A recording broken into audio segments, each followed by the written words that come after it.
Well, that's another one ticked off the list.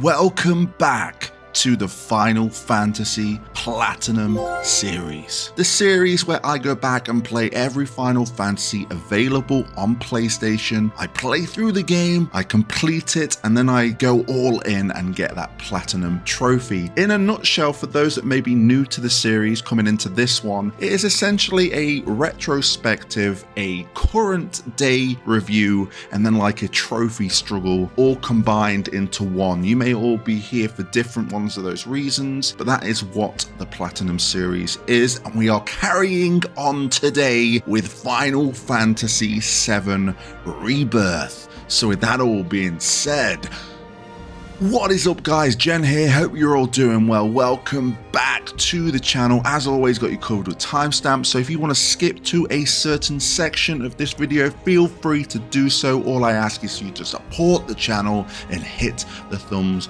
up button. Also, nothing is off the table for this one. There will be spoilers for Final Fantasy VII Rebirth, so if you want to go play the game, complete the game, enjoy the game first, feel free to do that. Let's get stuck into Final Fantasy VII Rebirth and its Platinum trophy. So let's dive into the story of Final Fantasy VII Rebirth. What did I think of this story? I think this story did the one-to-one storytelling of the OG beats really well. I am very biased because I like Final Fantasy VII and everything it has to offer, so I probably won't bash it too much. For those that want to know my thoughts on the ending, I, like most people, did get a little bit confused, and I think that was the point. I think we needed to go back and watch it again, and once I did that, I got it, and I do have thoughts and theories, and we'll cover that in another video. So let's talk about the characters and side characters of Final Fantasy VII Rebirth. Again, much like Remake, they expanded on it. We got to see more in depth to these characters with the relationship system that they threw in there as well. I think we got the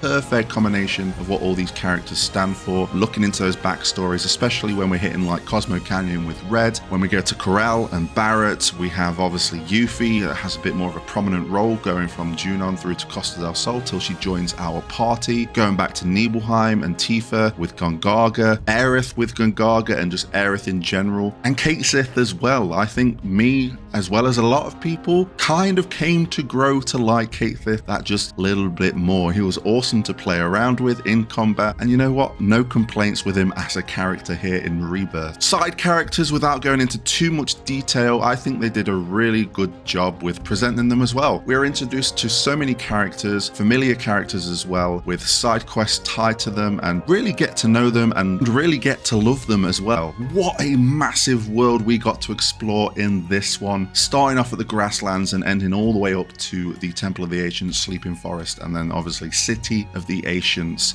Wow, I did not think that they could do this. Early on in its developments, I had low expectations, and I spoke about that. I said that we wouldn't be getting Kate Sith playable, Cid, Vincent, we wouldn't go to Rocket Town. I was wrong about a few of those things. I was right about a few of those things, but man, did they blow my mind out of the water with what they could do, especially when we got the tiny Bronco. Even though they did that little storm thing in the middle of the ocean to kind of load the rest of the world as you go from the west over to the east, or vice versa. This world is massive, and I can only imagine what they are going to do for the third game. All the locations with new locations as well. A real incredible world. Some people may find it overwhelming, but I took every moment that I had just to embrace it. I took my time, and that is a kind of thing that I might tout out about quite a bit in this video, is taking your time and taking it all in. I did that, and I love the world of Final Fantasy VII more than I ever have. Exploration was taken to a whole new level in this one, with looking at summons, the proto relics, we had the cache locations. The way that they presented exploration was done really well. We have obviously the life springs that give us more intel and learn more about the world and its locations. And not only that, we had dungeons. Mithril Mine was kick-ass. Doing the Mount Coral stuff with Yuffie was really good. They really kind of made it different, more so to not make it repetitive. Like the problem they had in Remake is, oh my god, it's the sewer again. Oh, it's the train graveyard. It felt very slow paced in Remake, whereas in Rebirth, they really reinvent the wheel here. Even the Cosmo Canyon, Cave of the Gi, it felt really nice to just traverse through. Obviously, Obviously, the corridors and the tight spaces did continue on here just a little bit, but nowhere to the degree that Remake had. So moving on from exploration, let's go straight over to combat, one of the meats of Final Fantasy VII Rebirth. And after like 100% in this game and getting this platinum trophy, I appreciate the combat and everything it offers. It really comes into its own when you go through hard mode or do the brutal and the legendary challenges in the VR simulations, but let's just tone it down a bit and talk about it at a base level here. They improved upon everything from Remake here. We have aerial combat with Cloud, we have the wind gusts that we can gap close with and go straight into the air with Cloud. We can also do it with Tifa through synergy abilities. I really like playing as each character, especially again going through these combat simulations. You have to play them individually. I really learned how to play these characters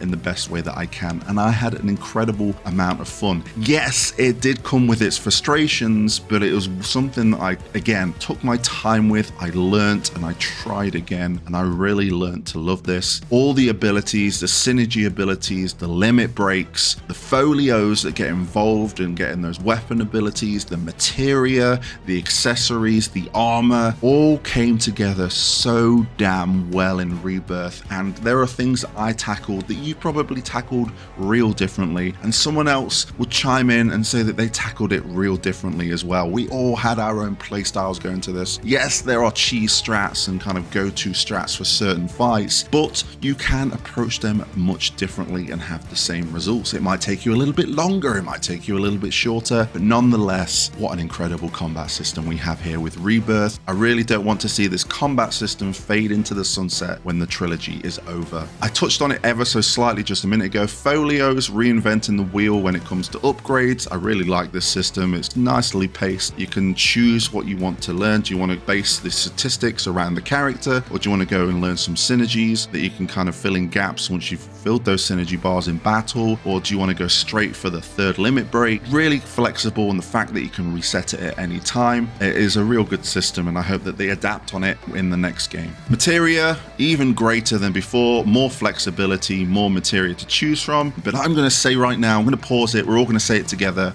we need materia loadouts, especially in hard mode when I'm switching my materia.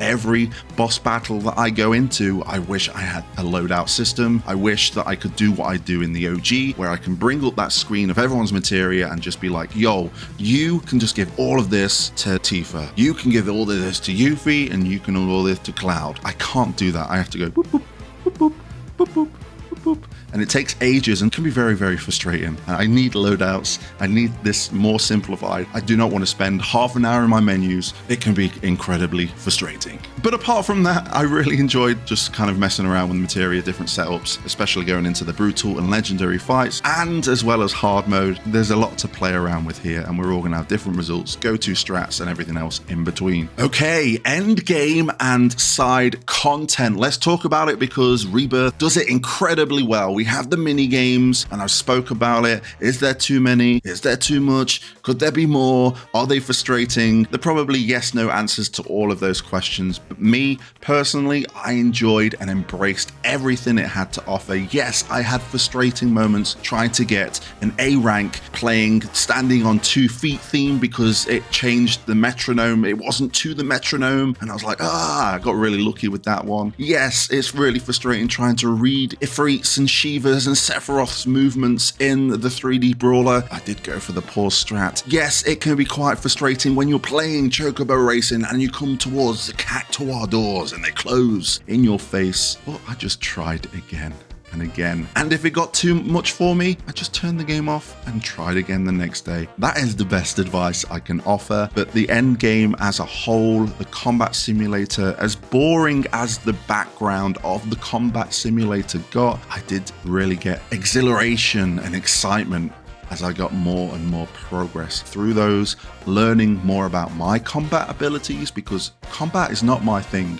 I'm not great at combat, but I must be alright if I got the platinum trophy, right? There is so much to do here in its end game and side content. Again, the side content really chimes into that relationship system, learning more about the characters, learning more about the world, and its world building is just chef's kiss, and I'm really excited to see what they do in the third part. I've got to shout out hard mode because the thing I said in my Remake Platinum Series video is hard mode really teaches you how to play the game when it comes to its combat. Rebirth is exactly the same, if not more. There is a lot you can do. You just need to really assess. And when I mean assess the situation. What you should have done in your first playthrough is assess everything, because all of those descriptions in the assess menu really helps you out in hard mode. Again, they did an awesome job here in Rebirth. Before we go over to the trophies, let's talk about the music. This soundtrack absolutely kicks ass. Really can't wait for them to release it. It's very, very soon.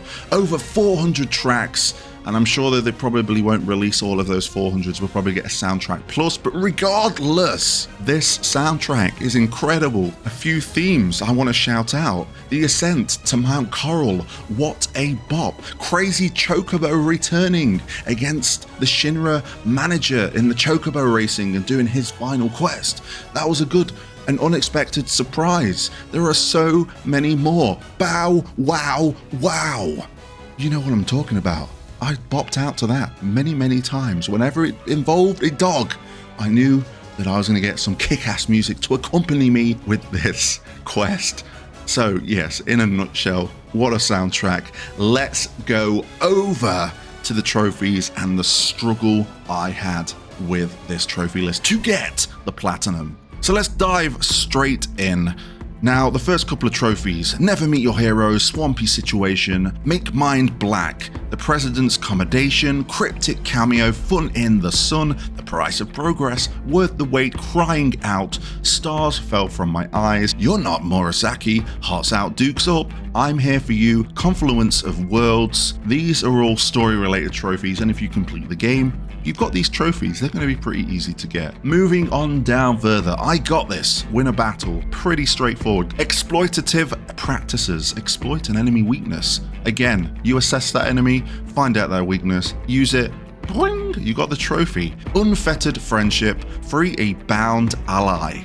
Very simple. There are many enemies in Rebirth that will bind you. You just need to unleash some ATB or some powerful attacks to unbound them, and then boom, you got your trophy. Staggered learning. Stagger an enemy. Again, should get this pretty naturally, as well as break it down using a limit break. Fledgling summoner, invoke a summon. Team player, use a synergy skill. No I in synergy, use a synergy ability. These are all going to become natural to you as you go through the combat in Rebirth. Entering new markets, complete a quest. I think if you don't do any side quests, you won't get this trophy. I don't know if you can miss this purposely if you want to, if you're just kind of main gunning the story, but completing a quest will get you that trophy. Weapons 101, max out a weapon's ability proficiency. Essentially, just learn the ability, read the synopsis of what it wants you to do. As soon as you've maxed that out, boom, trophy for you. Materia World, leveling up Materia. Again, a natural progression in the game. New Blood,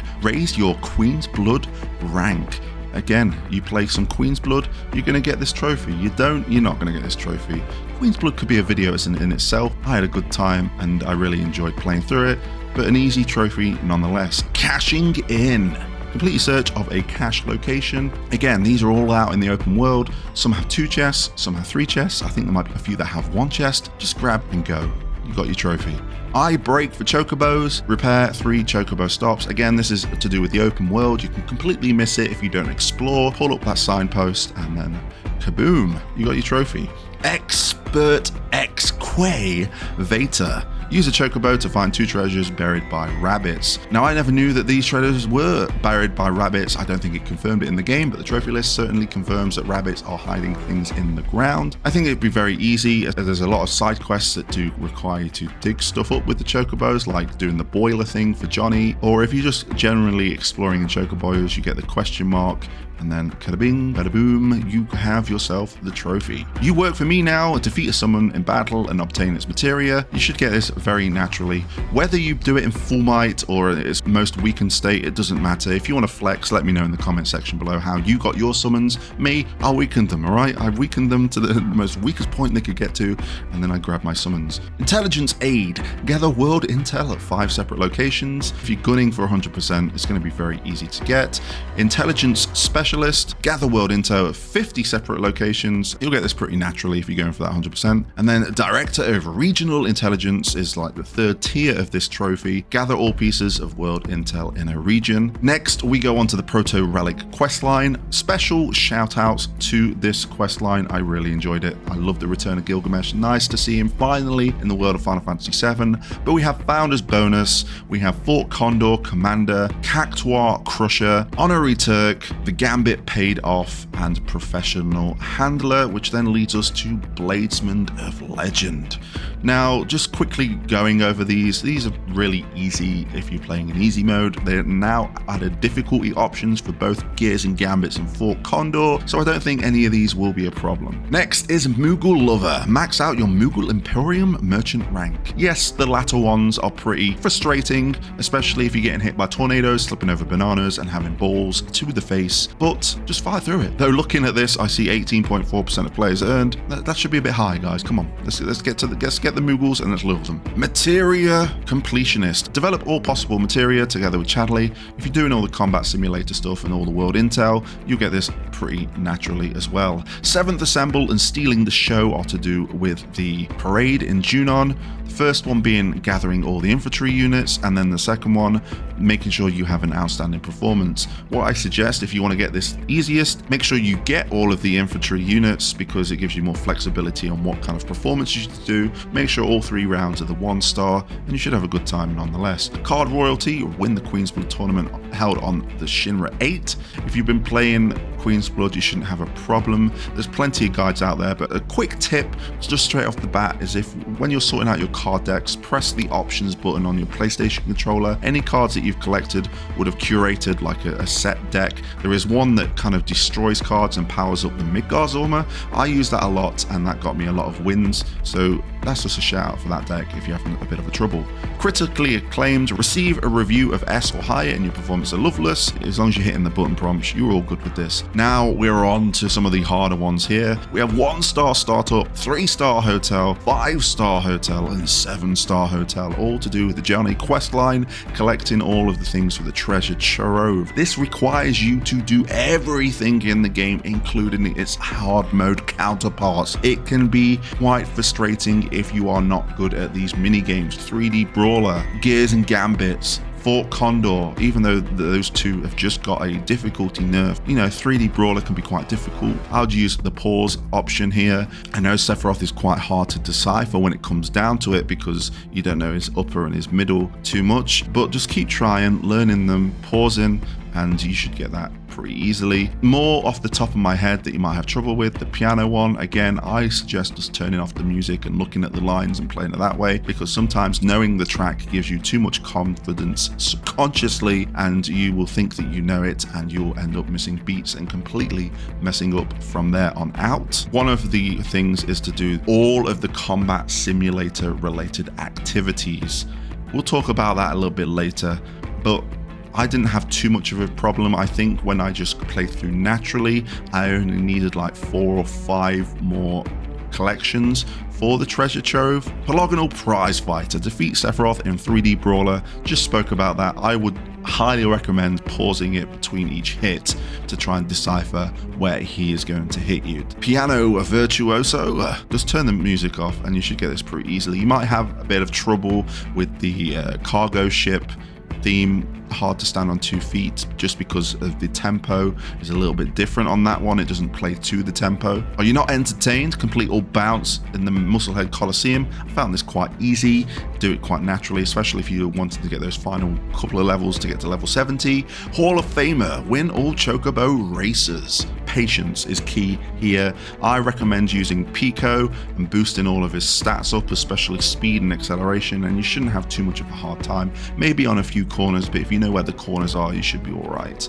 My job here is done, complete all quests. Not much advice to be given for this one if you just do all the side quests. Simple as that. Grind it out, attain level 70 with a character. If you're going for the completionist ranking here, you'll get that pretty easily. Staggering success, deal 300% or more damage to a staggered enemy. Best way to do this is to go into the combat simulator, go on to dynamic mode if you've left this quite late, or even just go in hard mode. I tried dynamic and it worked, but go into Titan, full might, just keep working at him until you stagger him, and then just go for the classic Tifa technique of unbridled strength, Omni Strike, unbridled strength, Omni Strike. Very easy to go to. Well-rounded, master all weapon abilities, limit breaks, including those found in folios. If you're doing a hard mode playthrough, if you're just playing through the game, you'll get enough manuscripts to do this in the folios quite well. Mastering abilities, we talked about this earlier. Each weapon has an ability tied to it.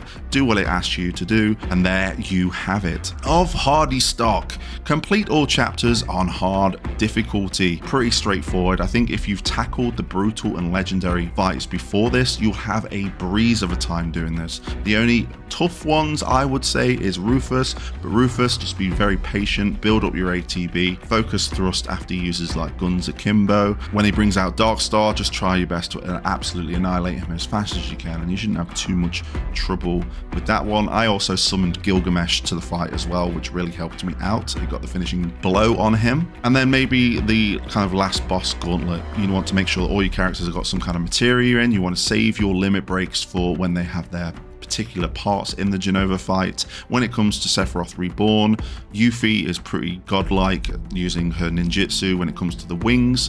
Zack and Cloud, you should be able to have no problem with it. Zack on his own, no problem. It's more or less the kind of final phase.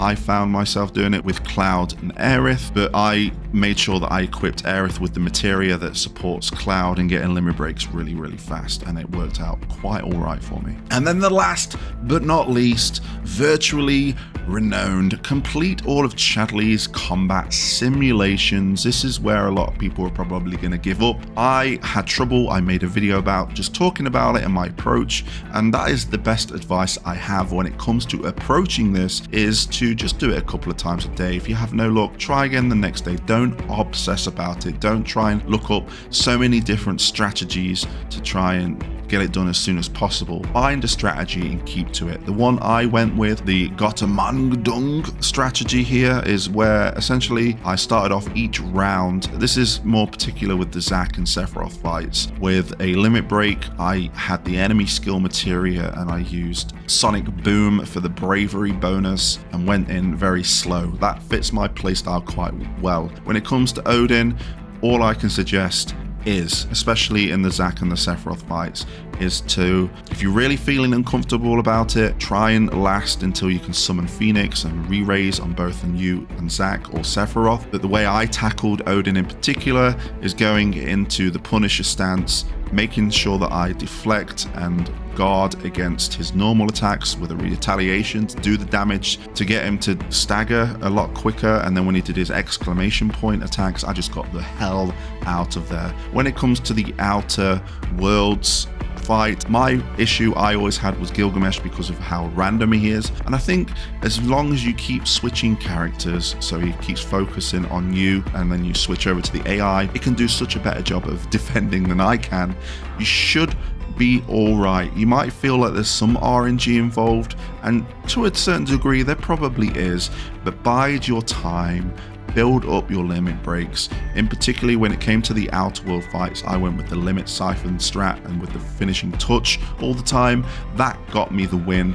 When I got to Virtual Sephiroth, as soon as you've done his first phase, it should be an absolute breeze because you would have elemental materia on, fire, and he will heal you for the first bit.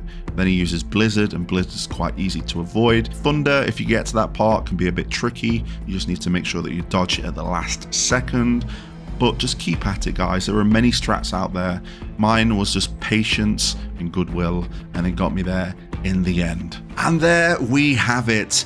What a big video this one was, because I really wanted to dive in deep to the trophies, but at the same time I wanted to keep my Platinum series kind of structure intact here because I love this series, and we're going to be going back to the mainline series after this one, so I'm hoping you can stay tuned for that one.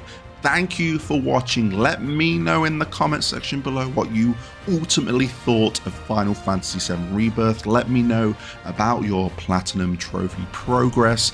Very interested, or if there's some more tips that you want from me, I'm more than happy to interact in the comment section below and give you a few tips that helped me along the way. But I'm hoping that I managed to push as much out as I could to kind of give you faith that it is obtainable. I got it, for goodness sake. You can get it too. Thank you for watching. If you like the content you've seen, please consider subscribing, hitting that notification bell so you are notified of that content, hitting the thumbs up button, getting involved in the comment section below, and until next time, I'll catch you on the flip side.